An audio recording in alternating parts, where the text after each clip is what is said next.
Good morning, I'm Jessica Lovell, and today we bring you an encore presentation of one of our very favorite episodes. Our team is working behind the scenes right now to bring you more amazing stories when our live programming returns in February. If there is an urgent update from the health system, of course, we'll be right here and let you know first. Until then, please enjoy this encore presentation and make it a great day.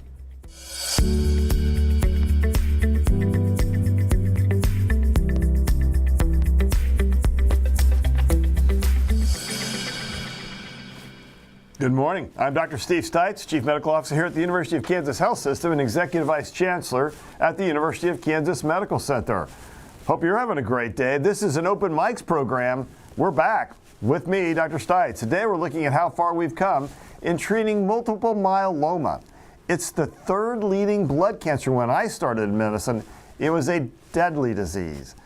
Today, the American Cancer Society reports that 1 in 132 people are at risk of getting multiple myeloma in their lifetime, with seniors being the most at risk. And the blood cancer develops when plasma cells in the bone marrow multiply uncontrollably. Today's guest is currently showing no signs of cancer thanks to one of the most cutting-edge treatments in oncology, CAR T-cell therapy. It represents real hope, and sometimes we can call it a cure. Sherry Kennedy, a longtime University of Kansas Cancer Center employee, once helped patients fight cancer until she became a patient. Today, she shares her remarkable 17-year journey from diagnosis to remission.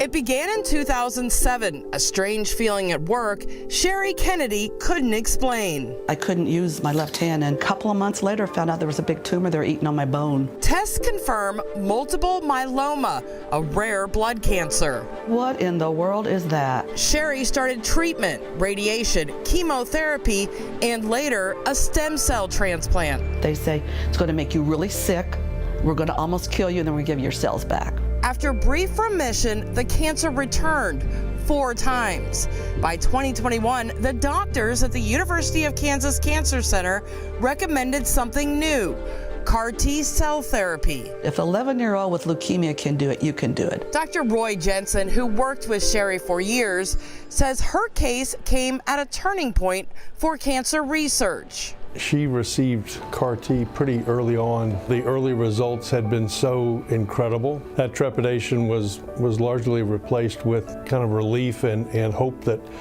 we would have something that would really be able to make a difference. Now, nearly 4 years later, Sherry's in complete remission. No infusions, just labs. It made me able to sit here and talk to you today and tell you about it. She credits science, faith, and never losing hope. Find a specialist, make sure you have support, and don't lose hope. Hope is always out there. Sherry Kennedy is joining me in studio today, along with 2 blood and bone marrow transplant experts. Dr. Joseph McGurk is the Director of Hematologic Malignancies and Cellular Therapeutics at the University of Kansas Cancer Center. Also, Dr. Alaola Abdallah, a multiple myeloma specialist in hematology and the medical director of plasma cancers. Gentlemen, welcome back to the program today. Sherry, you shared that you never lost hope. How did you stay so positive and so motivated? Well, I had great support from my family. My daughter, my sister, and the staff at the Cancer Center was very supportive. Yeah, that's a really big deal. And having that new treatment, so talk to us a little bit about that. Dr. McGurk, rare blood cancer, well, tell us the story. Yes, absolutely. It affects about 13,000 people a year in the United States. And it's a terrible, devastating disease historically, attacking the bones, as Sherry mentioned, forming tumors in the bones, and sometimes in organs the tumors can form. They fill up the bone marrow with a bunch of cancer cells, can cause terrible, debilitating pain, kidney damage, and ultimately bring about the demise of our patients. Historically, when I started out in the field, median survival was 2 years. Game changer, completely different story today. It is a different story. And Sherry, you worked with a friend and colleague of ours who we just saw in the video. Dr. Roy Jensen is the director of the University of Kansas Cancer Center. What was your role in the cancer program? Oh, my first job was one of my favorite jobs in my life. I worked for Roy and really learned a lot about just cancer, how to spell some of the diseases too. Then I transitioned to the clinical trials office, learned a lot about that, learned how to spell a lot of the diseases too. So You know, that spelling thing is kind of a challenge because these guys keep changing the spelling and they keep changing the names. And like there's like Lucy in the football with Charlie Brown, you know what I'm saying? Now, Dr. Jens couldn't join us today, but we asked him about when he found out you were diagnosed. Our reality is that we take care of somewhere between 7,000 to 8,000 new cancer patients a year. And so those figures are almost mind-numbing. And but what kind of jolts you into reality frequently is when someone who's been part of the family, has been part of the inner circle for literally years, you know, they come down with a diagnosis. And, you know, and it does set you back, but on the other hand, we understand that there's no better place for them to be. And, you know, things have changed dramatically over the last 20 years in terms of the therapies that we offer and the effectiveness of those therapies. And so it's great to be able to offer hope to any of our patients. But obviously there's something special about, you know, somebody who's been part of the family. You know, that's a pretty good testimonial, and just to say it means you've got your foreign language certificate and all these names we have and can spell and say it. Well, speaking of those new therapies, Dr. Abdallah, you convinced Sherry to undergo CAR T therapy. It's one of the biggest developments in cancer treatment in decades. The University of Kansas Cancer Center was the first and only site in the region to offer. Now, I'm not going to say this, so you have to say it. What's the word? Oh. This word, Abecma. Okay, CAR T cell therapy to treat multiple myeloma. And so tell us a little bit more about that and some of these words that we Absolutely. And we have to understand exactly this really is a very important development of CAR T cell. And Dr. McGurk, you know, have been actually one of the first pioneers in KU to bring the CAR T cell prior to the myeloma to acute leukemia and lymphoma. And I think the importance about that is that we are redirecting ourselves to change how we treat myeloma to immunotherapy. So taking your T cells and putting what we call a CAR, or I call it a laser tag, that we target the myeloma cells. In our myeloma cells, we have a target called BCMA, which is present in 95% of the times. So that is a very important thing, you know, for this CAR T cell to recognize these myeloma cells. After we, you know, make or manufacture these CAR T cells and make millions of that, we reintroduce it to the patient after we give a small dose of chemotherapies over 3 days, and these CAR T will go to the to the body. Wherever there is a myeloma, it will attach to it, and like any other T cells that attacks the infection or any cancers, if they find it, it will produce cytokines, and I call it like bullets. Will attack the myeloma cells, kill the myeloma. The response rate of the CAR T cell, and Dr. McGurk can agree about that, is really amazing. You're talking about one single treatment for patients who receive multiple lines of therapy was over 80-85%, you know, in a very high dose. And that was very impressive because we're not talking about just response rate. We're talking about a one-time treatment.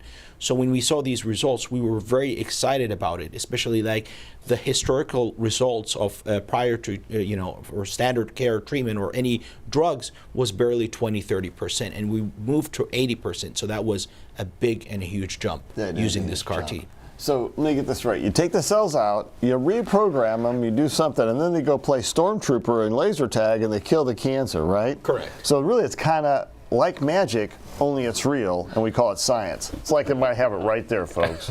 All right, so why was this the right choice for Sherry? Tell us about what made her case in particularly amenable to it. Absolutely. I mean, unfortunately, myeloma in the majority historically have been an incurable disease. It's like diabetes. Your myeloma is going to come back again. Every time you have a treatment, you know, you can go to remission, but you can't stay in remission every time. And that, you know, length of remission shortened down. So we really needed newer treatments, and the CAR T cell came on the time that, you know, Sherry was actually relapsing, and she met the you know, the criteria for actually receiving the CAR T cell. Newer treatment, and not only that, the quality of life that we talk to patients about it, because Sherry had been on multiple treatments. She had to receive the treatment either weekly or monthly, coming to the Cancer Center. You're talking about a CAR T-cell treatment. Well, I mean, in the past it used to be inpatient, but Dr. McGurk and his team are able to do most of the treatment outpatient. So we're talking about a good quality of life for patients receiving one-time treatment. Do not have to come weekly to receive any IV drugs or any oral pills every time. So quality of life versus efficacy, these two were actually magical, terms for patients like Sherry. So let me just get this straight. You're giving stormtroopers as an outpatient now? Yes, absolutely, that's right. We have the infrastructure at University of Kansas Health System to be able to do that 24/7. We're there to back those patients up immediately. Yeah, that is remarkable stuff. Now, Sherry, do you remember what this conversation was like and how Dr. Abdallah explained this treatment to you, and what did you think? Well, to be honest, he worked really hard on me to push me into it, along with Dr. McGurk. And it was interesting. I didn't understand what he was going to do. I really didn't, and I love the science of it, but I didn't understand it. But he kept pushing and worked on me. And at that time, more things were happening with CAR T-cell. Okay. Yes, it was very, very exciting. Very scary, but very exciting. But I do like what he said about quality of life. Yes. That's what I was after. Yeah, and it sounds like you've achieved that and received that, right? I have. From this magical therapy. Magical, right. It is. Dr. McGurk, you've said it's one of the most stunning advances you've seen in all your years of practicing medicine. I would agree. What's the future for CAR T look like? It's an extraordinary future. You think just about multiple myeloma, to take a step back for a moment, as Dr. Abdallah was describing. We take patients who have failed every other therapy known, multiple myeloma, and in one of the studies with the longest follow-up, 98% overall response rate, 82% complete remissions, and now we have 5-year follow-up showing that a significant percentage of patients are still in complete remission, and many in our field, including me, and I think Dr. Abdallah, believe that that's a curative therapy. We've never seen these kind of results in any type of blood cancer that we've treated historically. But we have a lot of work to do yet. Not everybody responds, not everybody who responds stays in remission, and it can take a toll. There are toxicities associated with these therapies. So not only are we refining things in multiple myeloma patients and other types of blood cancers, but as you know, in our center, we're moving into solid tumors now with early clinical trials to start attacking a broad array of cancers. So you're coming after cystic fibrosis next because, my patients still could use a little more help with their disease. I can't speak to that, but I can speak to autoimmune disorders and neuromuscular disorders that are part of the immune system. In our center, as you know, and around the nation and the international community, we are exploring CAR T cells in those settings and seeing some very promising early results. What are some of the toxicities like?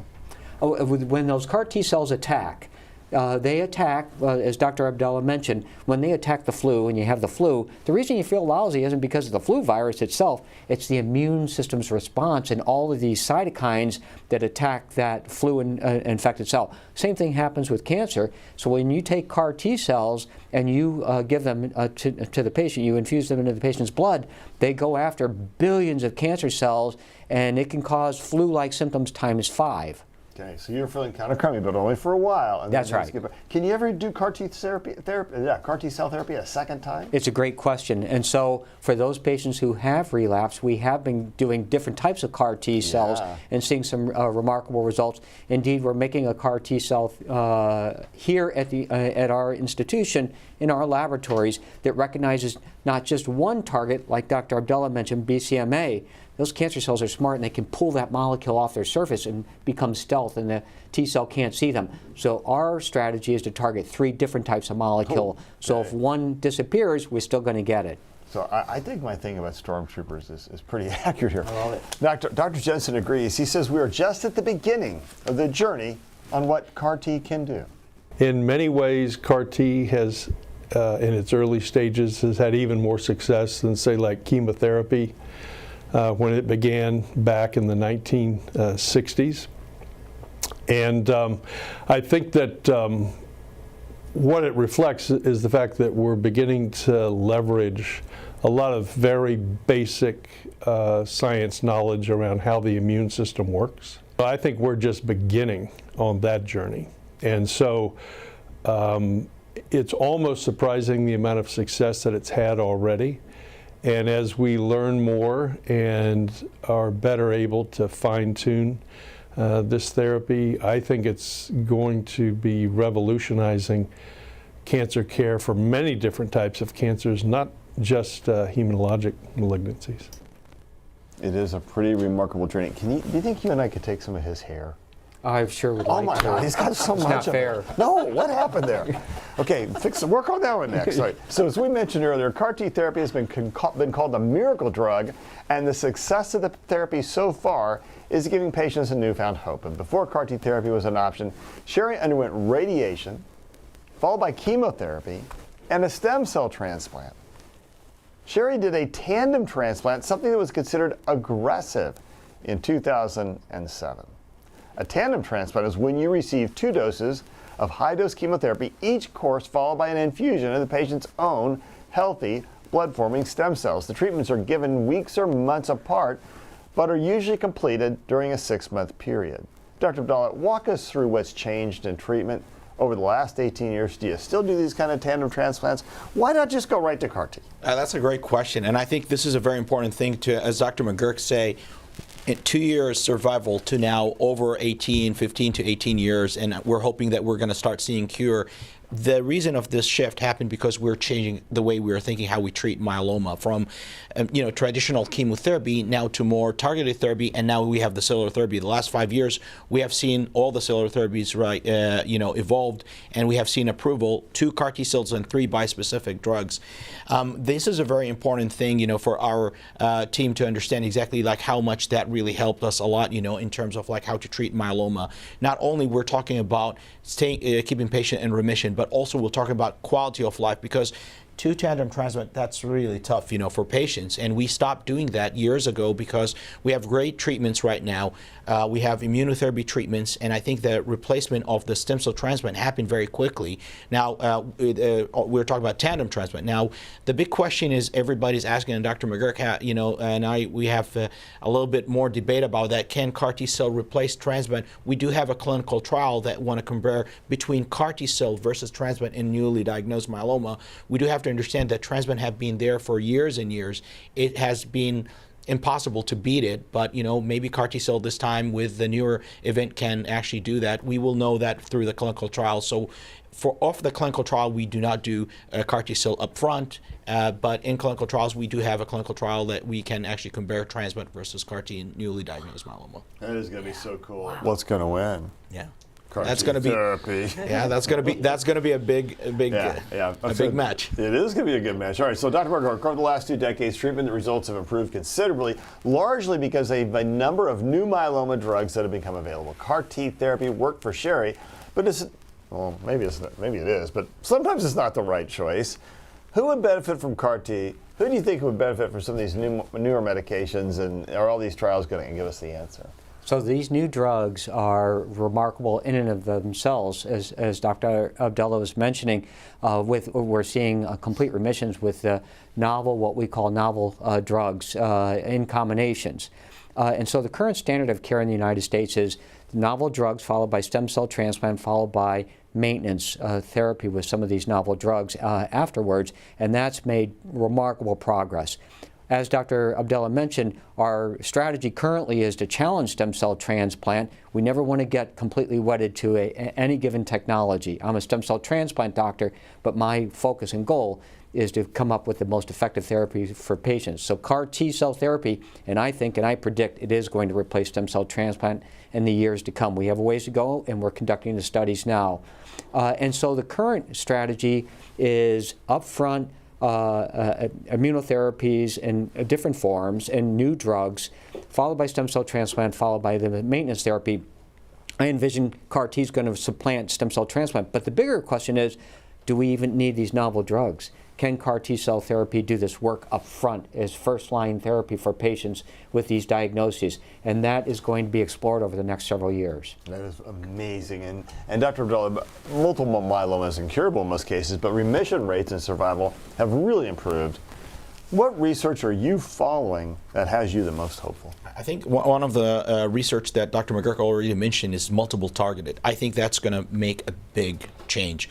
And Dr. McGurk has mentioned about one of the studies, the long study, which is very impressive. In relapsed myeloma, we used to tell patients there's no way you can go to remission and stay in remission for above 2-3 years. You're lucky for that. You're talking about 5 years after one treatment, staying in remission in 30% of the patient. That's that's really big, and that was a definition of cure in the myeloma field, and I think we can increase that percentage. And one of the theories I have is that, as Dr. McGurk will say, multiple target, like not only the BCMA, maybe GPRC5D or maybe another one that can actually increase that targeted from curing myeloma in 30% up to 50%, which is still great. You're talking about the patients that we used to tell them that your myeloma is definitely going to come back again. No, you have a chance that you can your myeloma can be cured. That's one of the research studies that I think it's going to be a major impact. The other one, which is, although it's earlier, we call it the in vivo CAR T, and which means like, you don't need to take the CAR T out, you just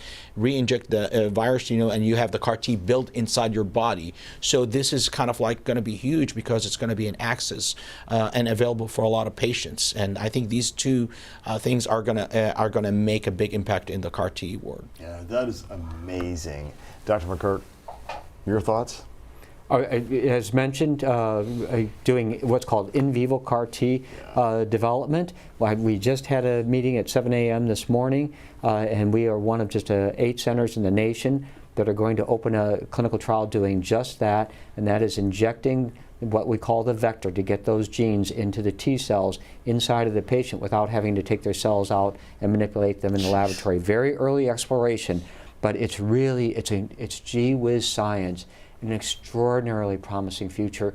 I've always been excited about cancer medicine and cancer therapeutics and the potential, but now at this stage of my life, this is by far the most exciting time of my entire career, and I think many, many hematologists, oncologists would tell you that that's the case.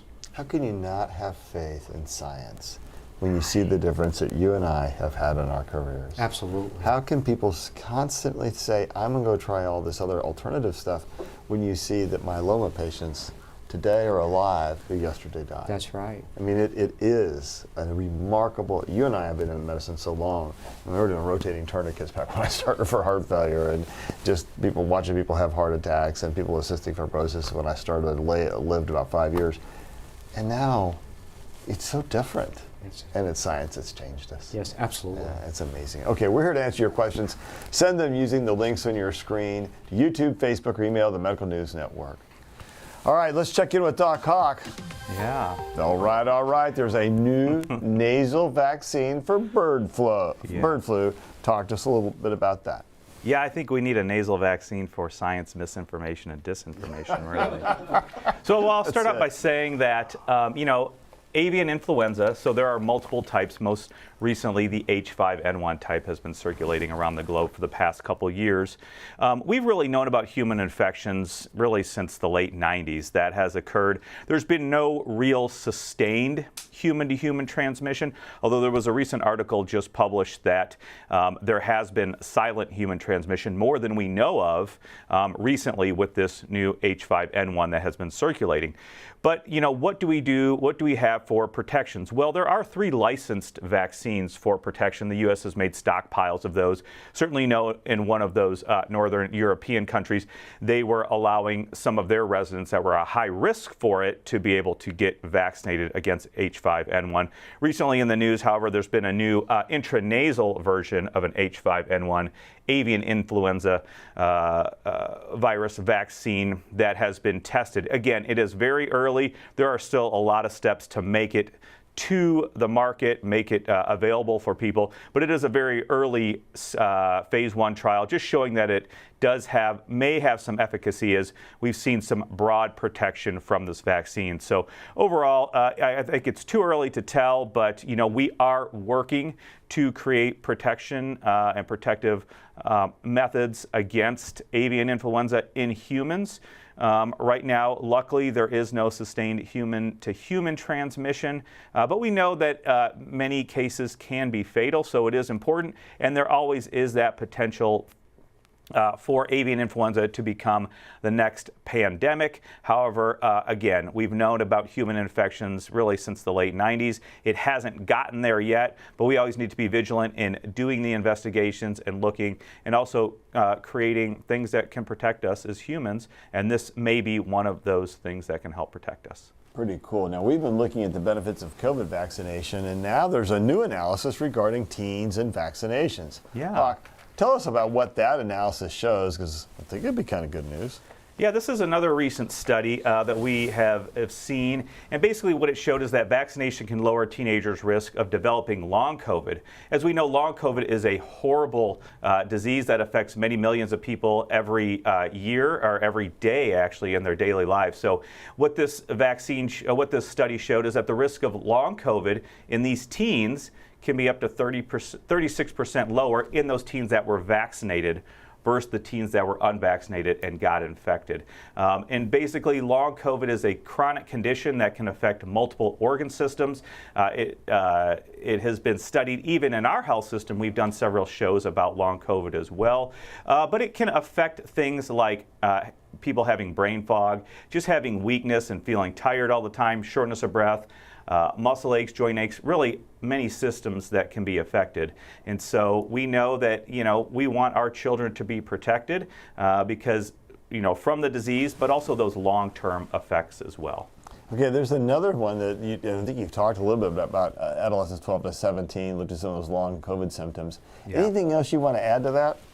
Yeah, what I would say is that overall the data from this most recent study was very important in the fact that it showed that unvaccinated patients, so patients that got infected and were unvaccinated, had a 20% chance of long COVID. However, if you were vaccinated, you had a 13% chance. So that is a significant drop in the risk of long COVID. In addition, it also showed that even for severe long COVID, you had a 30% reduction in the chance. And what we have on this graphic shows that how does the vaccine work? Well, the first little red box with the squiggly line up there shows, vaccination can help prevent infection and reduce the risk of infection for a short period of time after vaccination. Next, in that second red box down there with the squiggly line, we also showed that vaccine certainly helps in reducing the risk of severe symptoms of COVID, which is very good as well. Those two things can help overall reduce the risk. And then also the vaccine can help mitigate further inflammatory processes within the body, which may be one of the causes of long COVID as well. We are still trying to investigate the full nature and the mechanisms of long COVID, but it can work in a multifaceted way, getting the vaccine. And this goes to what we have been talking about really since early on after we learned about long COVID, Steve, and the fact that all of the studies really have shown anywhere from a 15 to 30% reduction in a person's likelihood or risk of getting long COVID. This is just one more piece of information, one more piece of data to help support the fact that vaccination does help reduce people's chances of getting long COVID, and that is a good thing. All right, so Hawkeye, as you think about all this science and you think about the information about long COVID clearly being reduced with vaccination and not having all the terrible side effects that people have made up, what is our advice and your advice to parents? Yeah, and I'll say my advice is to please get your children vaccinated, and I take that advice, and I've said this before. The reason I do get my children vaccinated against COVID because they are at low risk of severe disease, but the main reason is to help reduce their risk of long COVID so that they can get through their days, they can play, feel well, do their schoolwork, and not have the risk of having those long COVID symptoms in their everyday lives. All right, we know many of you have questions. Let's head to Studio B. Alexis, good morning. Good morning, Dr. Stites. We have a great question from Jeremy Yenser.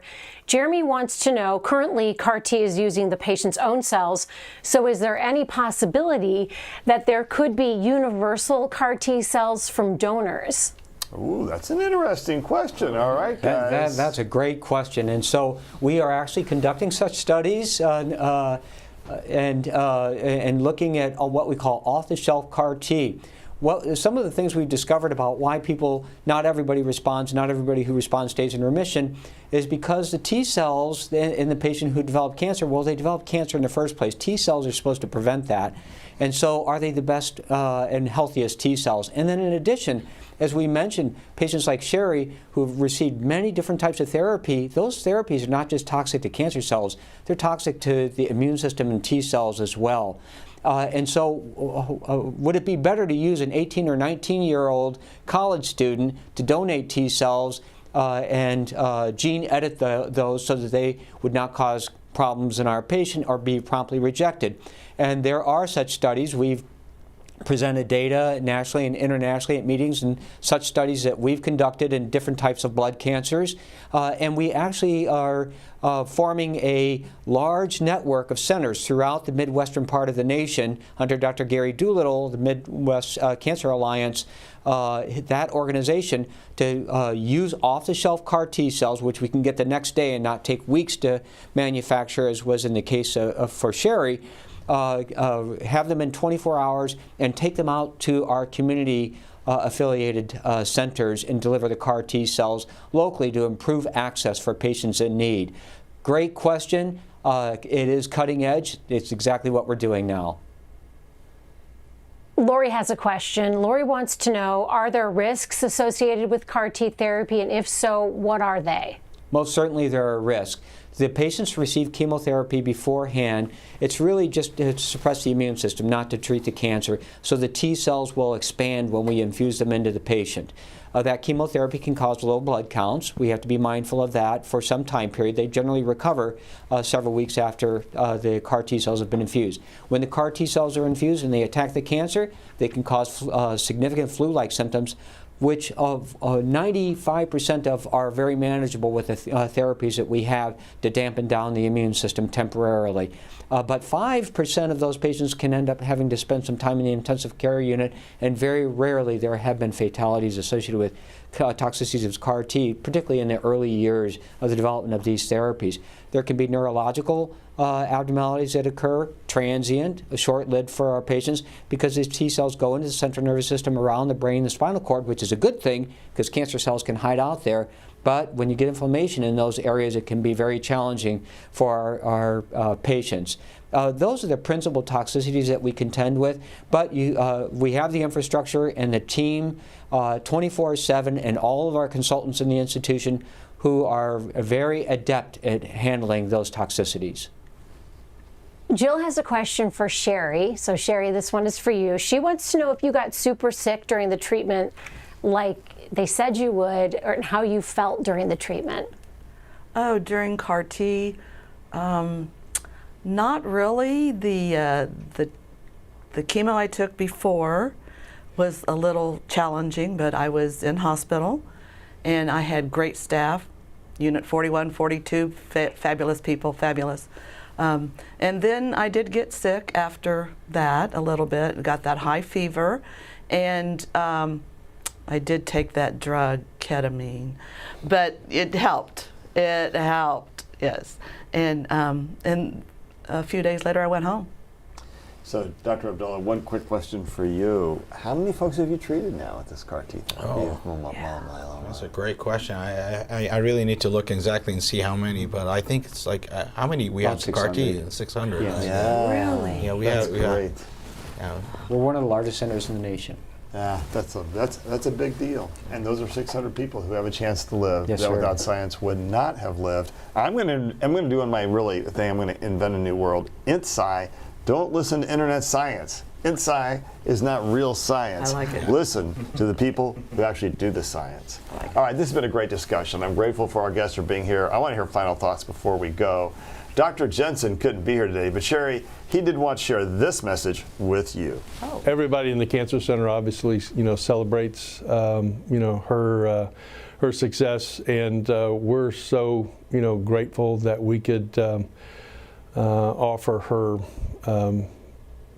some hope, and that hope is now translated into something that was probably far beyond any of our expectations at the time, and that's such a fantastic feeling.